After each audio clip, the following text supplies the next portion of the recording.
News when you want it with Bloomberg News Now. I'm Denise Pellegrini. Investigation into last month's fatal Air India crash now points to cockpit confusion as the fuel flow output was cut not at Boeing or the plane's GE Aerospace engines. A preliminary report says the Air India 787 Dreamliner jet crashed June 12th after fuel supply was cut to both engines and the pilots failed to regain thrust in time. President Trump threatening 35% tariffs on Canada, triggering a sell-off on Wall Street yesterday.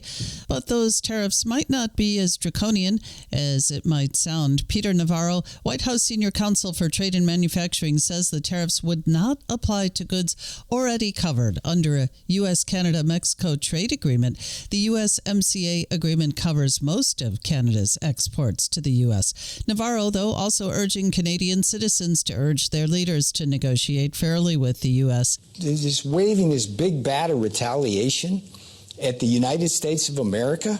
I mean, no, they shouldn't be doing that kind of thing. They just don't have the weight in terms of any advantage they might have at us. And Navarro on Bloomberg's balance of power. On the other hand, copper tariffs could impact more products than some think. Sources say President Trump's promised 50% copper tariffs are set to include all refined metal, though that number and that scope is not yet settled.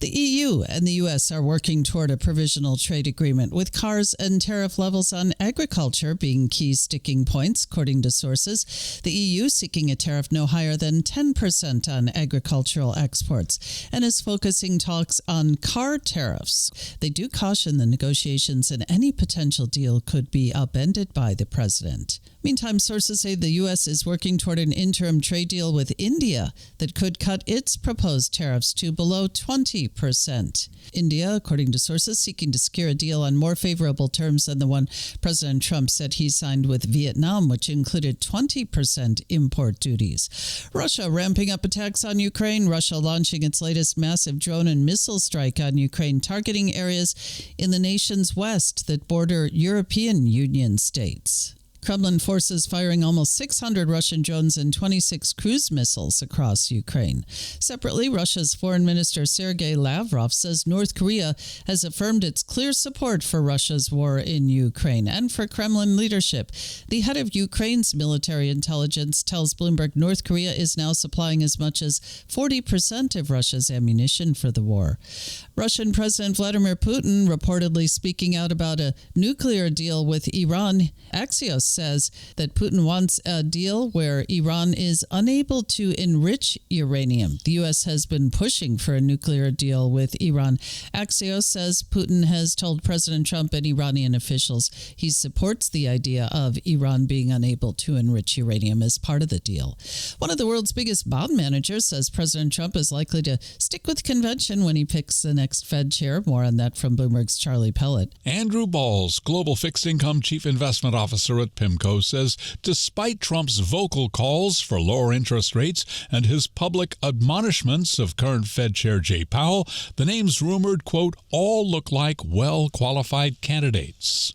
Although Powell, who Trump himself appointed, is not due to bow out until May, the president has already indicated that he has various candidates in mind.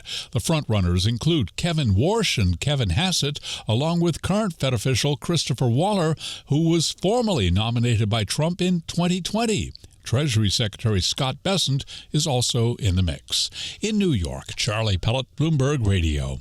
Thank you, Charlie. A federal judge has ordered the Trump administration to halt indiscriminate immigration stops and arrests in 7 California counties, including Los Angeles. That's after immigrant advocacy groups filed a lawsuit last week accusing President Trump's administration of systematically targeting brown-skinned people in Southern California during the ongoing immigration crackdown. The halt is temporary while the lawsuit proceeds. The White House says no federal judge has the authority to dictate immigration policy. Only Congress and the president does. President Trump visiting the scenes of catastrophic flooding in Kerrville, Texas, saying he's never seen such a hard-hit disaster area. He's deflecting criticism residents weren't warned fast and efficiently enough. FEMA has deployed multiple emergency response units, and FEMA has been really headed by some very good people. We have some good people running FEMA. It's about time.